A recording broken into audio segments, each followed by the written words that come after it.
मला दे, मी देते. हे thank you my princess, thank you so much. अरे तात्या या, मी तुमच्यासाठी सरबत आणते. आई मी रेडी करून ठेवलंय, ओट्यावर ठेवलंय. अरे बापरे, तू केलंयस? पण आई जरा चव घेऊन बघ. आई तू सांग ना याला.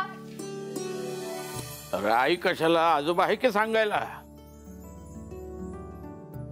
ए माझ्या नातीची चेष्टा करून नका, सांगून ठेवतोय. माझं गुणाचं गजर आहे तो. अरे अशी बहीण मिळायला बाबा भाग्य लागतं. हो बरोबर आहे तात्या, पण तुम्ही प्यायच्या आधी मी एकदा टेस्ट करून बघतो. हा विहंग अगे थांब तू, लहान पळू नको. काय चाललंय? 1 मिनिट थांब, मला फटके मारायचे तुला. काय मला सारखं बोलतोस. सॉरी अगं छान केलं. पुरे पुरे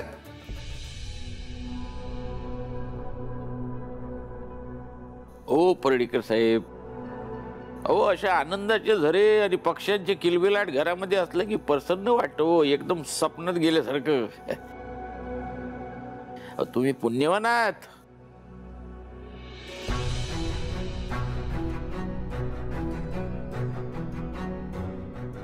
काय ग, उशीर झाला?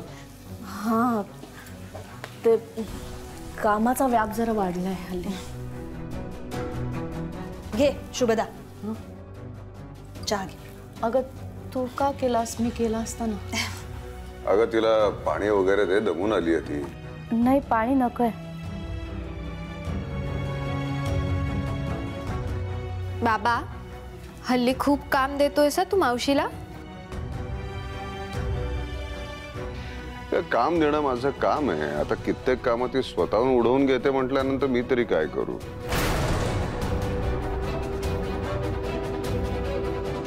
पण तुझ्या एक गोष्ट लक्षात येते का, मावशीला खूप लोड होतंय. अरे थोडी कमी कामं देत जा ना. त्याशिवाय काय पर्याय नाहीये.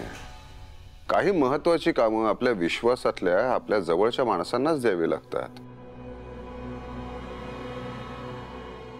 दुसऱ्यांना दिली तर ते फसवण्याचे चान्सेस असतात ना त्यामध्ये, हो का नाही.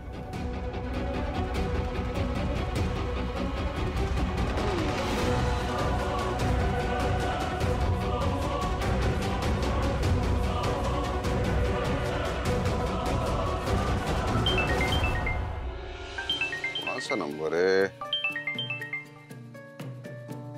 हॅलो, हा बोलतोय. नाही ओळखलं. कोण बोलतोय? शुभचिंतक.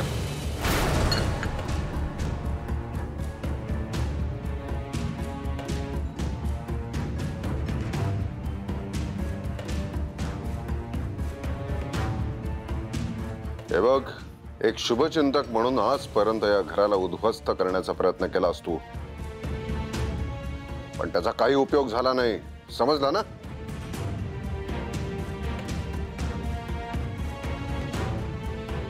सोडला म्हणून वाचलास तू. अच्छा, यावेळेस संपून टाकणार आहेस मला. वेगळा प्लॅन.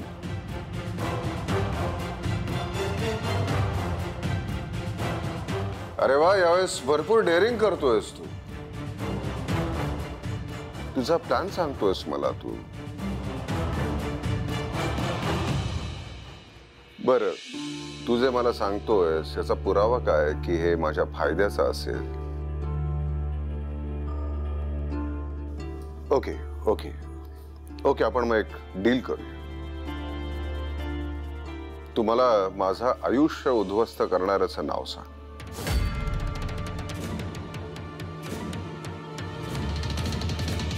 मी तुझ्या पुढे इतके पैसे होतील की तुझं आयुष्य जाईल ते पैसे मोजता मोजता. तुला बाकी धंदे असे करावंच लागणार नाहीयेत. मला नाव सांग. शुभदा.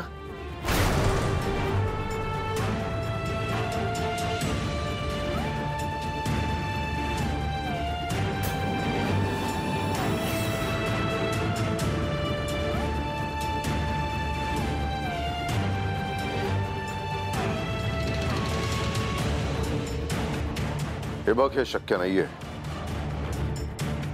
तो आमच्यात फूट पाडण्याचा प्रयत्न करतोय.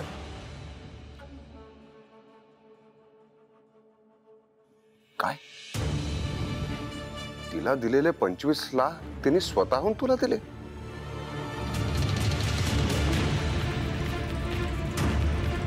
अरे पण ते असं का करेल? Hello hello hello.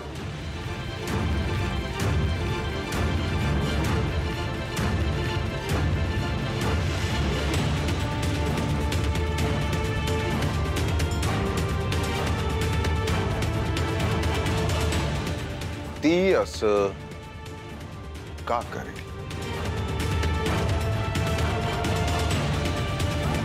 असं मी शुभचिंतकाला विचारलं तर तो म्हणाला तिलाच विचार, आणि फोन कट केला.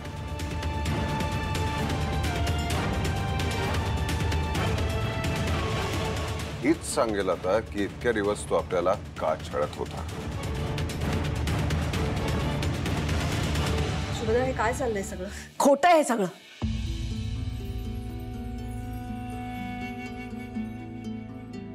विकासने तुला 25 लाख रुपये कॅश दिले हे खोटं आहे का? मी काय विचारते शुभदा? हो, घेतले मी विकासकडून पैसे. कारण काय कारण आहे? सांग ना, काय कारण आहे?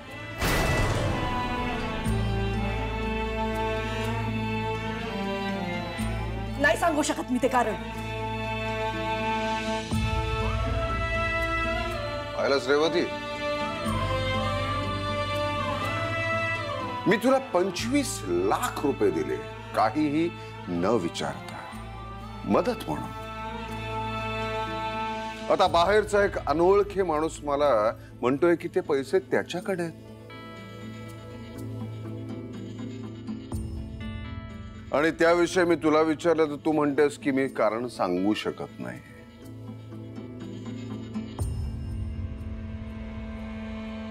मान्य मला, मी 25 लाख घेतले तुझ्याकडून, हे मान्य मला.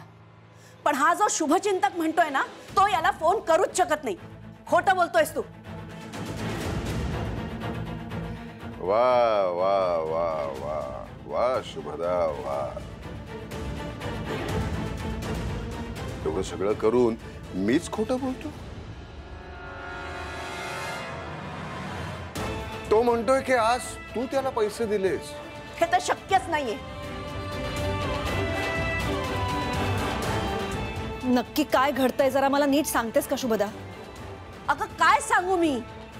हेच की हा शुभचिंतक तुझं का नाव घेतोय? अगं या खोटारड्याचं काय ऐकतेस तू? शुभदा, तू विकास बद्दल बोलतेस, लक्षात ठेवा. हो, याच्याबद्दलच बोलतेय मी. हा जर म्हणत असेल ना की शुभचिंतकाशी हा आत्ता बोललाय, तर एक तर हा खोटं तरी बोलतोय किंवा मग दुसराच कोणीतरी याला मूर्खात तरी काढतोय. आधीच्याच माणसाचा आवाज होता. मग तर शक्यच नाही. रेवती, मी तुला खात्रीपूर्वक सांगतो की तो त्याचाच आवाज होता. तिला काय सांगतोयस? मला सांग, मला सांग ना, काय म्हणत होता तो? सांगू? तो म्हणत होता शुभदा सारखी कपटी धोकेबाज बाई या जगात नाहीये.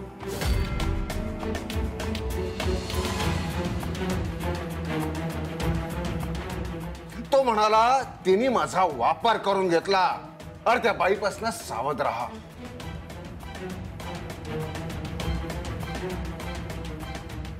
तिने असं का केलं तिलाच विचार. तो असं म्हणूच शकत नाही, कारण तो कधीच मेलाय, गेला तो ढगात.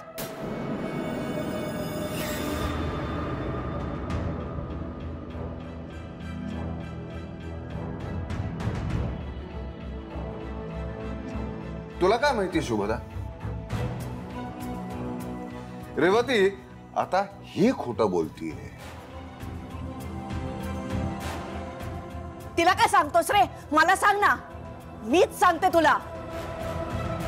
माझ्या या हातांनी त्याच्या गळ्याभोवती माझ्या ओढणीचा फास टाकून तो अखेरचा श्वास घेत नाही तोपर्यंत त्याचा गळा आवळून आवळून मारून टाकलंय मी त्याला.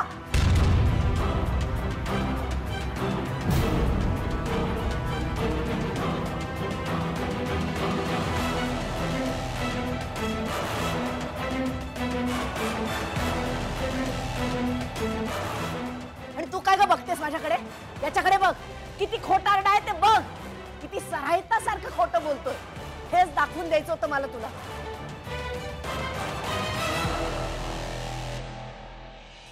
अर्थात तूही काय लायकीची आहेस ते माहितीये मला.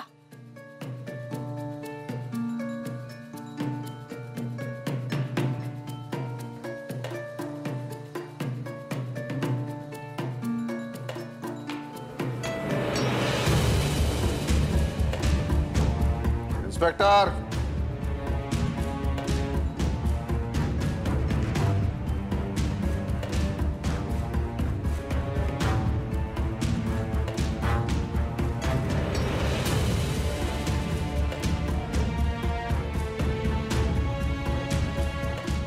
तुझ्यावर संशय पक्का झाला, पण तुझा खेळ संपवण्यासाठी तूच मदत केली हे बरं झालं.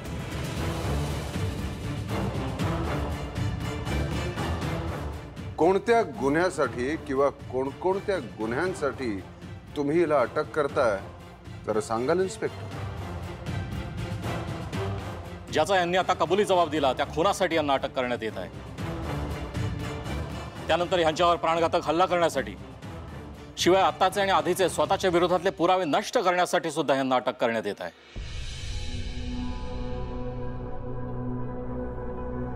बस एवढेच? हो एवढंच. कारण विश्वास, प्रेम, नातं हे सगळं तोडल्यानंतर, त्याचा चुराडा केल्यानंतर अटक नाही होत, ते आरोप नाही समजले जात.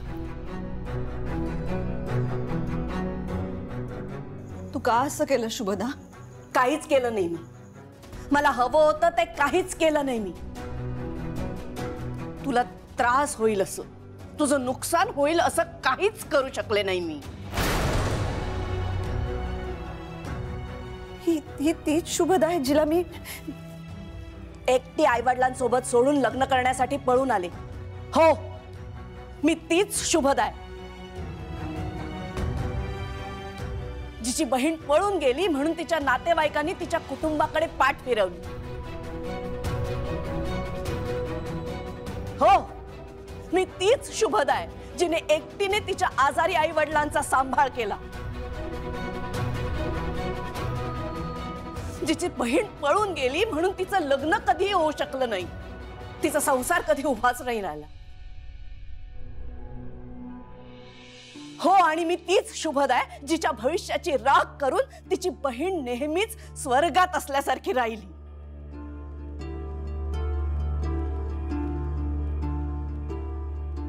आणि राहता राहिला प्रश्न, मी हे सगळं का केलं? तर मी हे सगळं फक्त आणि फक्त तुला उद्ध्वस्त करण्यासाठी केलंय.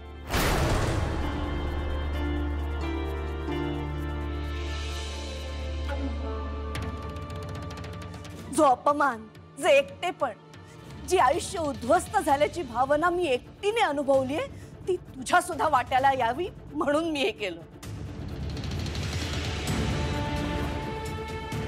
रेवती, तू घर सोडून गेल्यापासून आजपर्यंत असा एकही क्षण गेला नाही जेव्हा मी तुझ्या वाईटाचा विचार केला नाही.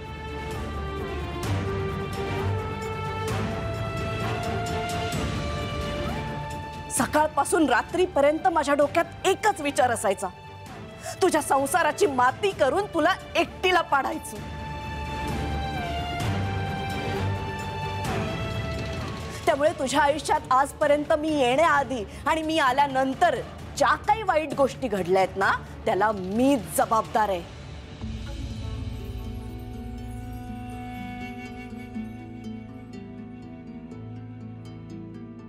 काही कामं मी केली आणि जी कामं मी नाही केली ती माझ्या शिव्या शापांनी केली.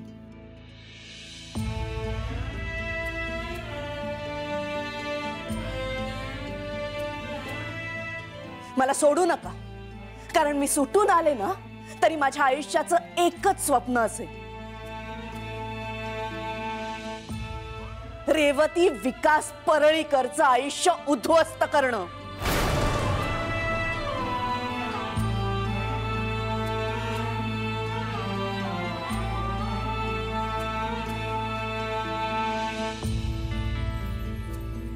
त्याची काळजी तू करू नकोस. तू कशी सुटत नाहीस हे मी नक्कीच बघेन. विकास परळीकरचं कुटुंब उद्ध्वस्त करण्याचं स्वप्न बघणारा त्याच्या स्वप्नांसकट उद्ध्वस्त होतो एवढं लक्षात ठेव. विकास, तू असताना रेवतीचं आयुष्य उद्ध्वस्त करण्यासाठी दुसऱ्या कुणाचीही गरज लागणार नाही. ऑफिसर,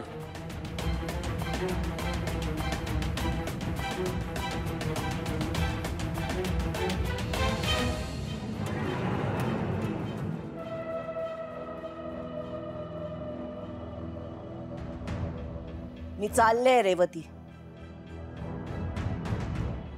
रडू नकोस, सगळे अश्रू संपून जातील. माझ्या शिव्या शापांनी तुझ्या पुढच्या आयुष्यात जी वादळे येणार आहेत ना, त्यासाठी थोडे अश्रू शिल्लक ठेव.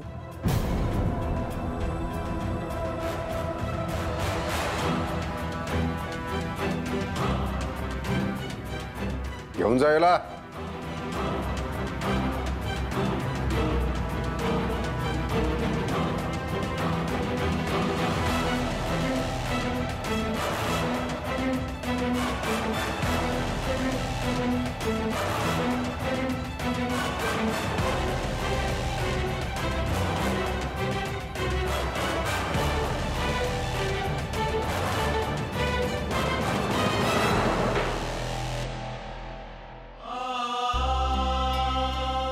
काहीच केलं नाही मी. मला हवं होतं ते काहीच केलं नाही मी. तुला त्रास होईल असं, तुझं नुकसान होईल असं काहीच करू शकले नाही मी. ही तीच शुभदा आहे जिला मी, हो, मी तीच शुभदा आहे जिची बहीण पळून गेली म्हणून तिचं लग्न कधी होऊ शकलं नाही, तिचा संसार कधी उभाच नाही राहिला. जो अपमान, जे एकटेपण, जी आयुष्य उद्ध्वस्त झाल्याची भावना मी एकटीने अनुभवलीये, ती तुझ्या सुद्धा वाट्याला यावी म्हणून मी हे केलं.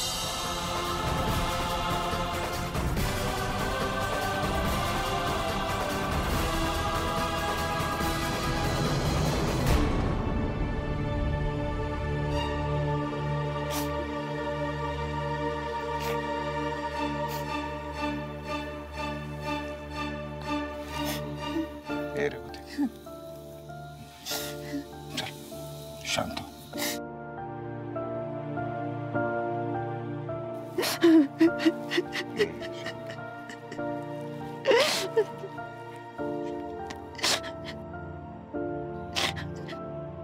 खूप झालं रेवती तुझा, आता बस.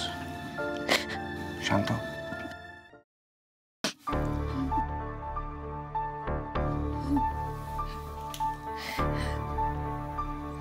झालेल्या गोष्टींचा सारखा सारखा विचार करणं हा ऑप्शन नाहीये. त्या सगळ्या गोष्टी विसरून जाणं हा एकच पर्याय आहे. मला सगळं माहिती होतं रेवती, सगळं. आपल्याला फोन करणारा गेलाय हेही मला माहिती होतं, आणि शुभदानेच त्याला मारलाय हेही मला माहिती होतं. पण जे काय घडलं ते बरोबरच घडलं, आणि ते घडायलाच हवं. इथून पुढे असं काहीही व्हायला नको. जवळच्या माणसांचा त्रास व्हायला नको. पण तुला एक गोष्ट सांगू, आपल्या माणसांची फ्रेम आपल्या डोळ्यासमोर स्पष्ट असायला हवी.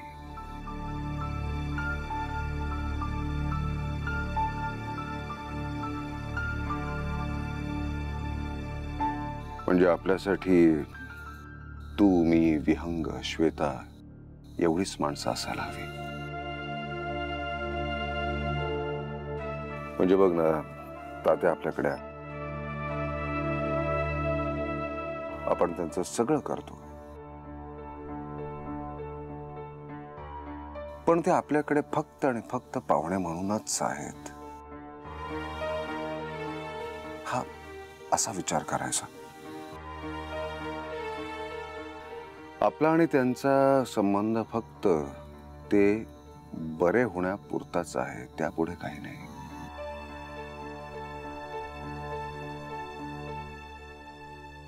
हे बघ, मला असं वाटतंय की तू शांत होण्यासाठी विहंग आणि श्वेताशी थोड्या गप्पा मार. काय की या सगळ्या सिच्युएशन मध्ये ते थोडे बिथरलेले आहेत. तू गप्पा मारल्यास तर ते शांत होतील. आणि आपण दोघं डिस्टर्ब आहोत हे त्यांना कळलं तर ते अजून डिस्टर्ब होतील.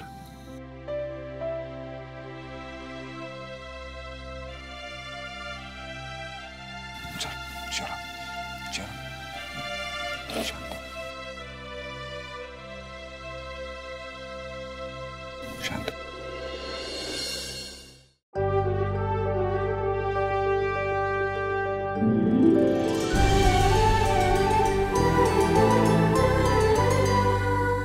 अधिक माहितीसाठी सोनी लिव्ह ॲप डाउनलोड करा.